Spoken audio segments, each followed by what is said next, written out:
जिसका तुम्हें था इंतजार। सो यार आज आ चुकी है वो वीडियो। सो कैसे हो मेरे अंडर मटर, आई होप यार आप सब बढ़िया होंगे। और यार आज आ चुके हैं हम एक नई वीडियो के साथ वापस। और यार जैसा कि आप लोगों को पता है कि ये चल रही है हमारी सुपर 100 एग्ज़ाम की सीरीज़, जिसमें यार हम लोग पूरा का पूरा सुपर 100 एग्ज़ाम का सिलेबस जो है उसको ख़त्म करने वाले हैं। इससे पहले यार जो आपका केमिस्ट्री में चैप्टर था, चैप्टर नंबर 1 रासायनिक अभिक्रिया एवं समीकरण, एंड चैप्टर नंबर 2 जिसका नाम था अम्ल क्षारक एवं लवण, उसको यार हमने पूरा पूरा थ्योरी प्लस एमसीक्यू प्लस जितने भी पिछले साल के क्वेश्चन आए हैं उनको पूरे को पूरा फिनिश कर दिया है। और यार बच्चों, अगर आप यार उन वीडियो को नहीं देखे हो तो क्या कर रहे हो भाई, उन वीडियो को यार आप लोग ज़रूर जाकर देखिएगा, क्योंकि यार मैंने उसमें बहुत सारी ऐसी ऐसी अभिक्रियाएँ और ऐसे ऐसे टॉपिक पढ़ाए हैं ना जो सुपर 100 एग्ज़ाम के लिए यार मोस्ट इंपॉर्टेंट होने वाले हैं। ठीक, और यार आज हमारा चैप्टर होने वाला है धातु एवं अधातु। जैसा कि यार आप लोगों को पता है कि हम हर एक चैप्टर में सबसे पहले तो उसकी थ्योरी पढ़ते हैं जो कि एनसीईआरटी में आप लोगों को दी हुई है, वो हम लोग कंप्लीट करते हैं 2 लेक्चर में। उसके बाद यार हम लोग करते हैं एमसीक्यू यानी कि सही विकल्प। सही विकल्प हम लोग करते हैं लेवल नंबर 1 में, जिसमें थोड़ी इजी क्वेश्चन रहते हैं। फिर लेवल नंबर 2 में जिसमें हम लोग थोड़ी मॉडरेट क्वेश्चन लेते हैं और 2024 का पीवाईक्यू लेते हैं। ठीक है, फिर उसके बाद हम लोग करते हैं लेवल नंबर 3 किसका, सही विकल्प का।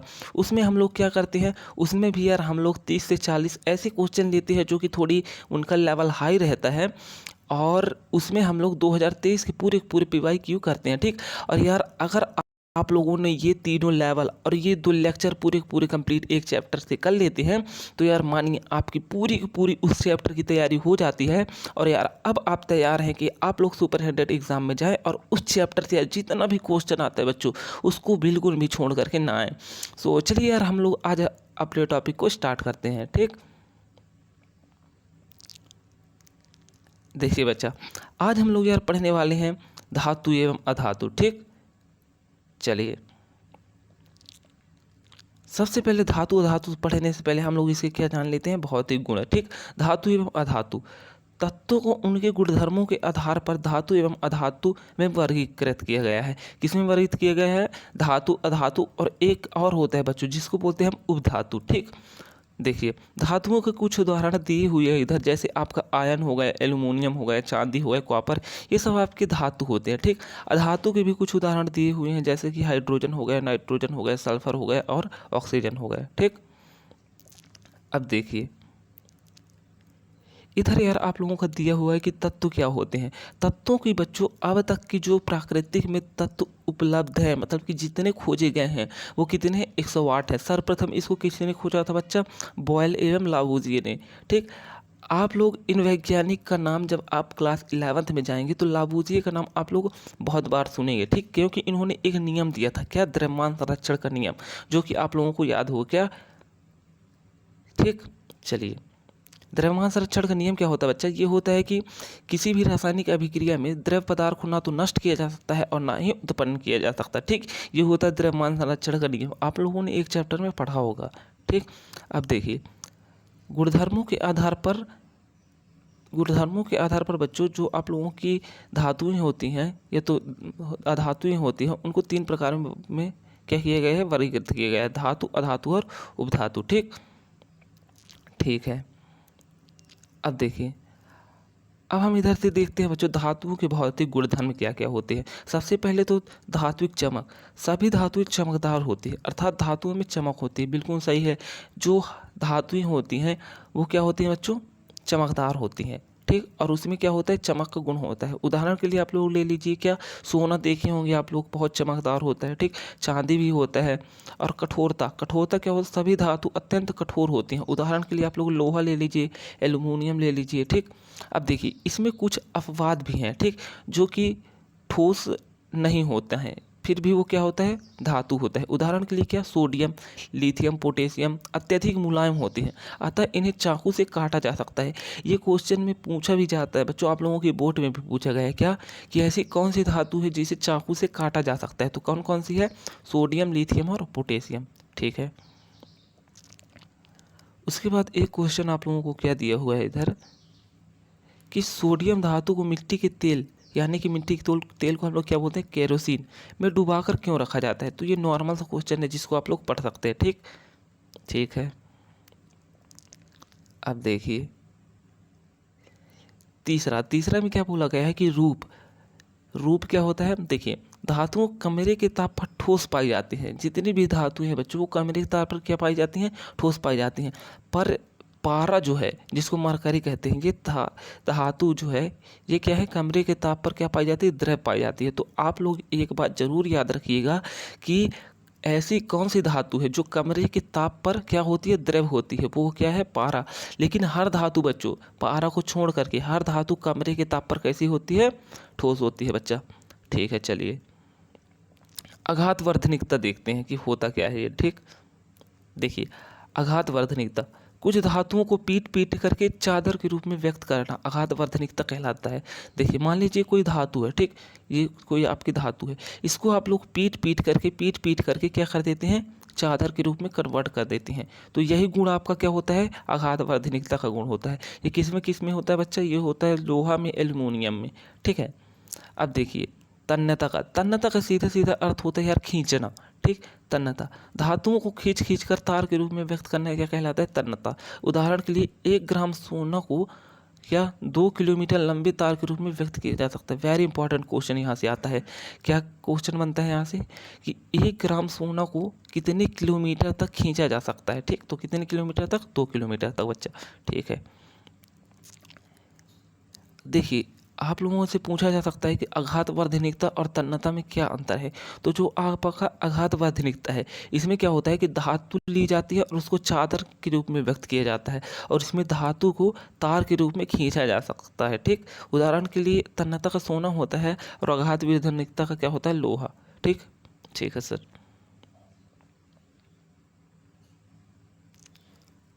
अब देखिए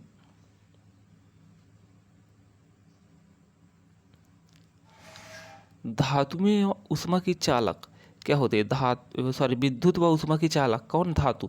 सामान्यतः सभी धातुएं ऊष्मा की सुचालक होती हैं। ठीक, यानी कि जो सभी प्रकार की धातुएं होती हैं वो ऊष्मा का चालन करती हैं। ठीक, उदाहरण के लिए चांदी हो गया, तांबा हो गया, विद्युत व ऊष्मा सर्वाधिक सुचालक है। ठीक, और लेड व पारा विद्युत व ऊष्मा के कुचालक होते हैं। ठीक, इनको आप लोगों को अच्छे से याद करना है।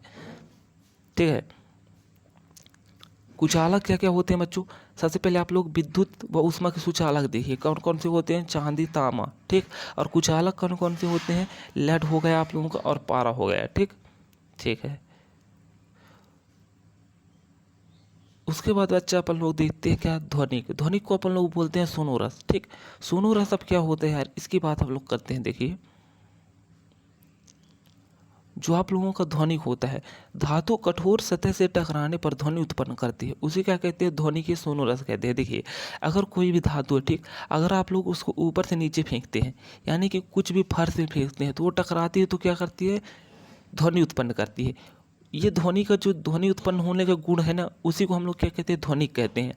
और इसको एक नाम और भी है, सोनोरस। ठीक, सोनोरस भी इसको कहते हैं। ठीक है, अब देखिए अब घनत्व देखिए, घनत्व क्या है कि समानता अधिक घनत्व व उच्च चालक समानता अधिक घनत्व व उच्च गलनांक होता है किसका, धातुओं का।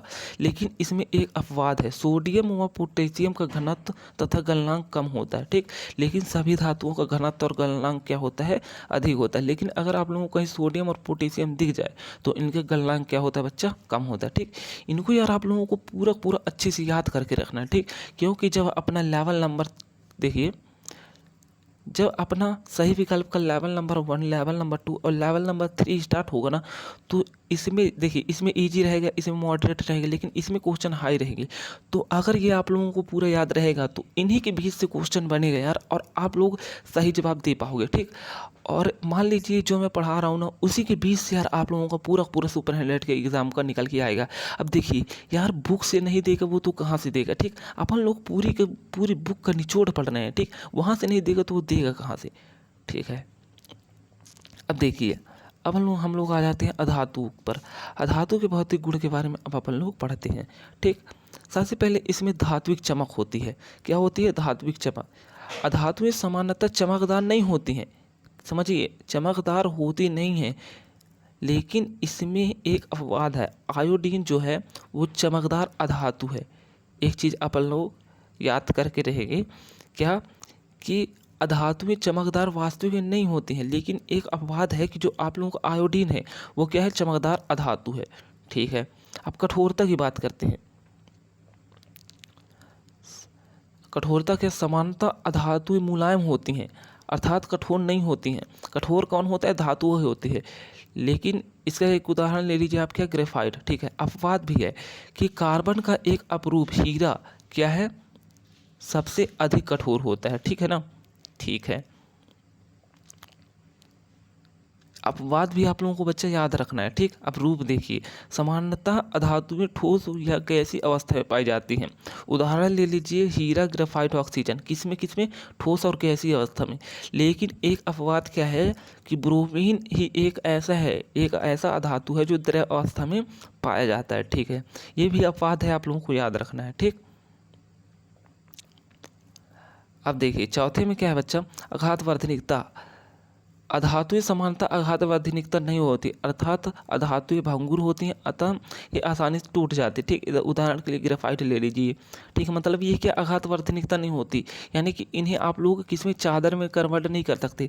अगर आप लोग ये मान लीजिए आपके धातु है, अगर आप लोग इसको पीटना स्टार्ट करोगे, ठका ठक ठका ठक ठका ठक ठका ठक, ठीक, तो ये ठका ठक करके टूट जाएगी, लेकिन ये चादर में नहीं कन्वर्ट होगी। ठीक है बच्चा। चलिए, अब तन्यता देखिए। तन्यता क्या है, अधातुएं तन्न का गुण नहीं पाया जाता, इन्हें खींचने पर ये टूट जाती है।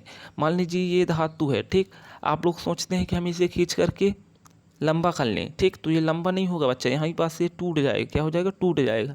ठीक है, अब देख सकते हैं, ये आप लोग पढ़ लीजिएगा। ठीक, ये घनत्व का भी आप लोग पढ़ लीजिएगा।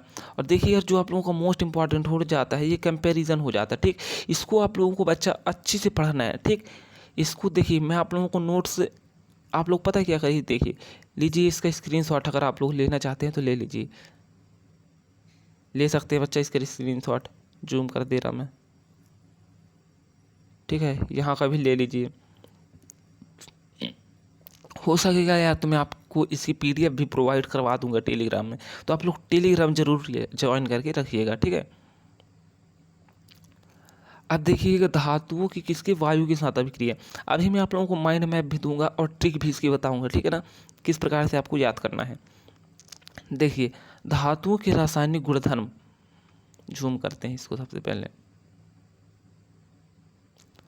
वायु के साथ अभिक्रिया, धातुएं ऑक्सीजन से क्रिया करके धातु ऑक्साइड बनाते हैं, वेरी इंपॉर्टेंट है। ठीक, धातुएं ऑक्सीजन के साथ क्रिया करके, अभिक्रिया करके क्या बनाते हैं, धातु ऑक्साइड। एग्जाम्पल देख लीजिए, मैग्नीशियम है, ऑक्सीजन के साथ अभिक्रिया करके क्या बना लिया आप लोगों को, मैग्नीशियम ऑक्साइड बना लिया। ठीक है, ये रिएक्शन भी बच्चा आप लोगों को याद करना है। ठीक, तांबा है, ऑक्सीजन के साथ आपका ये क्या किया, रिएक्शन किया, क्या बनाया, कॉपर ऑक्साइड बना लिया आप लोगों का। ठीक है, एल्युमिनियम था, ऑक्सीजन के साथ अभिक्रिया किया, क्या बनाया, एल्युमिनियम ऑक्साइड बनाया। ठीक है, अब देखिए, ये सबसे पहले ये जो आपका डायग्राम दिया है उसको आप लोग देख लीजिए। अब देखिए, जो मोस्ट इंपॉर्टेंट है बच्चा, एनोडीकरण।